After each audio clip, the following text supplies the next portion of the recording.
माँ सरस्वतीना चरणों में नमन। नमस्कार बच्चों। कक्षा 9 विषय हिंदी, गद्य 6 मेरी बीमारी श्यामा ने ली। हरिवंश राय बच्चन जी की आत्मकथा का अंश। विद्यार्थी मित्रों, लेखक परिचय और आधे गद्य का सार जो है वह हम समझ चुके हैं। अब हम आगे के गद्य का सार समझेंगे। तो अब तक हमने देखा कि जब हरिवंश राय बच्चन जी बीमार थे तो बीमारी में और भी ज़्यादा काम करते थे, और जब उसने डॉक्टर मुखर्जी के पास निदान कराया तो उसे पता चला कि उसे तपेदिक है। तपेदिक यानी क्षय है। उसकी पत्नी श्यामा यह सुनकर काँप उठती है। श्यामा भी पिछले 6 वर्षों से बीमार थी, पर अपने पति का इच्छा बल बनी और अपने पति की बीमारी सुनकर वह काँप तो उठती है, पर अपने आप को संभाल लेती है, क्योंकि उन्होंने पल भर में ऐसा अनुभव किया कि उनका जो काँपना है वह बच्चन जी सहन नहीं कर पाएंगे, और वह बच्चन जी को अपनी चिंता से अवगत कराना नहीं चाहती थी, इसलिए तुरंत संभल गई। एक और बच्चन जी को भी मरने से पहले यह जीना कठिन लगा, क्योंकि डॉक्टर ने उन्हें दवाओं के सेवन के साथ साथ चिंता मुक्त होकर आराम करने की सलाह दी थी, परंतु आराम करने से घर का खर्च जो है वह कैसे चलता और महंगी दवाएं कैसे आती। उसके पास इतनी आमदनी नहीं थी और उसके सिर पर कर्ज चढ़ा था। इन सारी चिंताओं के कारण बच्चन जी को मरने से पहले जीना कठिन लगता है। पर जब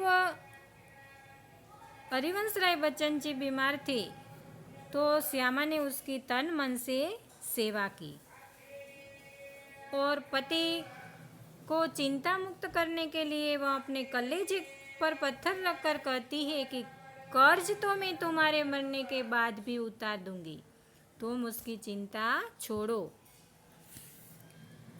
जब हरिवंश राय बच्चन जी सिर पर चढ़े कर्ज की चिंता करते थे तो श्यामा उसे कहती है कि कर्ज तो मैं तुम्हारे मरने के बाद भी उतार दूंगी, तुम उसकी चिंता मत करो। ऐसा सुनकर लेखक भी सोचने लगते हैं कि श्यामा ने अपनी छाती पर वज्र रखकर यह कहाँ होगा। लेखक जानते थे कि श्यामा यह सब कुछ अपने को चिंता मुक्त रखने के लिए कहती है, और हरिवंश राय बच्चन को लगता है कि उसे अपने लिए नहीं तो श्यामा के लिए जीने का संघर्ष करना चाहिए, और उन्होंने अपने आप को जो मरने के लिए छोड़ दिया था, तब उसे यह श्यामा का ख्याल आया और सोचा कि श्यामा के लिए तो उन्होंने कुछ किया ही नहीं, अपने लिए कुछ करने लायक उनकी स्थिति ही नहीं थी। अब यदि अपने कर्ज का भार भी वे श्यामा पर छोड़ जाए तो उनके जैसा अपराधी कौन होगा। लेखक को ऐसा मन में प्रश्न होता है। यह सोचकर उसे लगता है कि उन्हें श्यामा के लिए जीने का संघर्ष करना चाहिए। तो इस तरह श्यामा की सेवा साकार होती है। अब बीमारी में 15 दिन के ही इलाज में लेखक के पास जो पैसे थे वह पूरे हो गए, उसका बटुआ खाली हो गया। अब लेखक यह नहीं चाहते थे कि अपने पिताजी के पास वह हाथ फैलाए,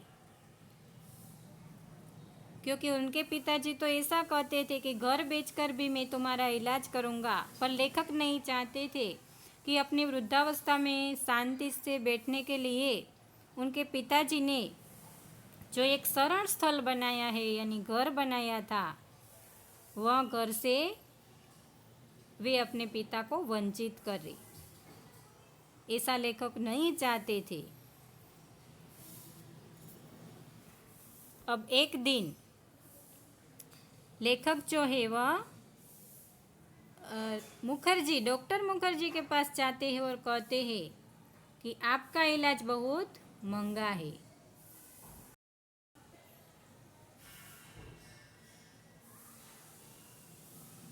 मेरे पास आपके इलाज के लिए पैसे नहीं है।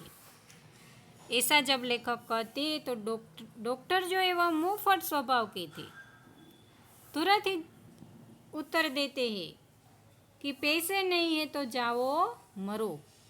लेखक जब पूछते हैं कि आपका इलाज बहुत महंगा है, मेरे पास आपके इलाज के लिए पैसे नहीं है, तो लेखक को डॉक्टर मुखर्जी जो है वह क्या कहते हैं कि पैसे नहीं है तो जाओ मरो। अब लेखक को जब डॉक्टर यह कहते हैं तो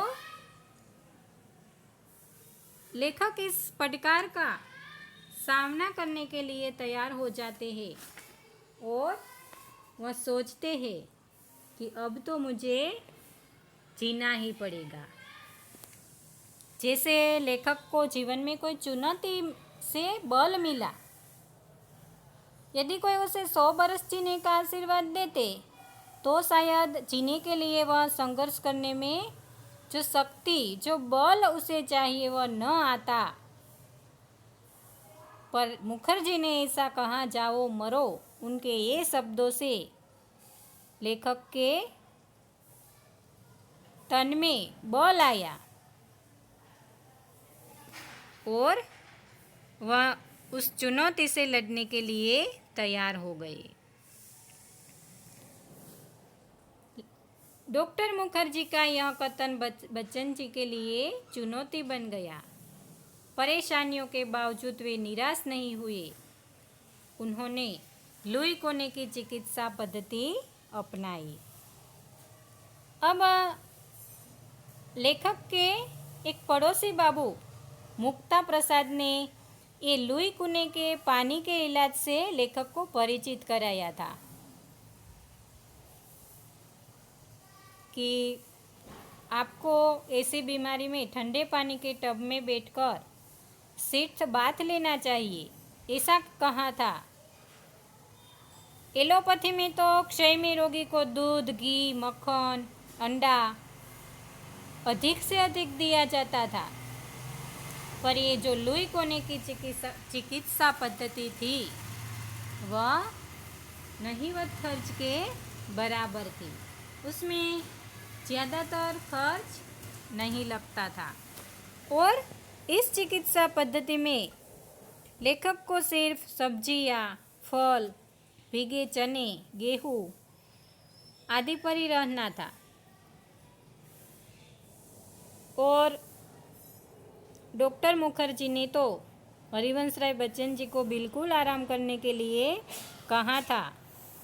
बल्कि इस लुई कोने का जो इलाज था उसमें लेखक को थोड़ा थोड़ा काम करना था, इसलिए लेखक स्कूल भी जाने लगे, केवल रात वाली ट्यूशन छोड़ देते हैं और इस तरह बच्चन जी ने डॉक्टर मुखर्जी का जो नुस्खा था उसे फाड़ दिया।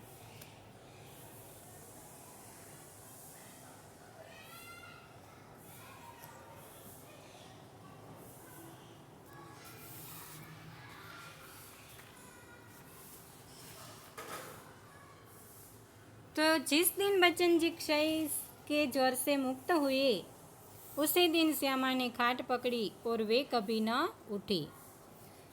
तो श्यामा ने तन मन से हरिवंश राय बच्चन जी की सेवा की और जीवन भर लेखक जिस रास्ते पर चले, श्यामा उसके पीछे चली।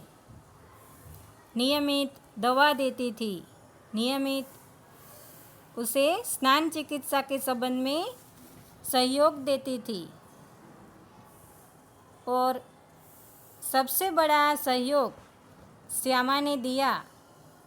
और सबसे बड़ा चमत्कार यह हुआ कि जितने दिन लेखक का इलाज चलता रहा, उसने अपने सारे रोगों को हरा दिया। श्यामा ने कभी नहीं कहा कि मैं भी बीमार हूँ। शायद वह नहीं चाहती थी कि उसकी चिंता लेखक को हो, इसलिए उन्होंने अंतिम सांसों तक बच्चन जी का ख्याल रखा। बच्चन जी को ख्याल था कि श्यामा ने मेरी बीमारी लेकर और मुझे निश्चित रखने के प्रयत्न में भारी कीमत चुकाई, और श्यामा जी सच्चे अर्थों में बच्चन जी की अर्धांगिनी थी।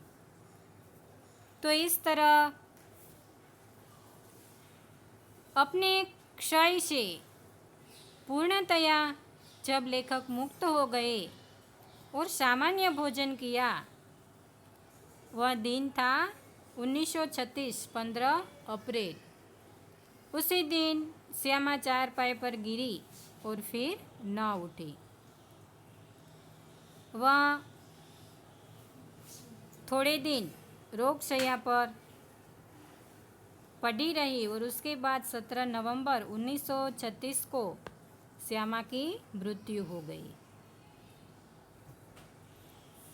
तो इस तरह लेखक कहते हैं कि मेरे संघर्ष में श्यामा ने अपनी आंतरिक मंगल कामना दी, सहयोग दिया, सेवा दी और मुझे चिंता विमुक्त रखा, और मैं अपने संघर्ष में विजयी हुआ। पर लेखक को लगता है कि श्यामा के संघर्ष में मैंने अपनी शुभकामना दी, सहयोग दिया, सेवा दी, पर श्यामा बीमारी से पराजित हो गई।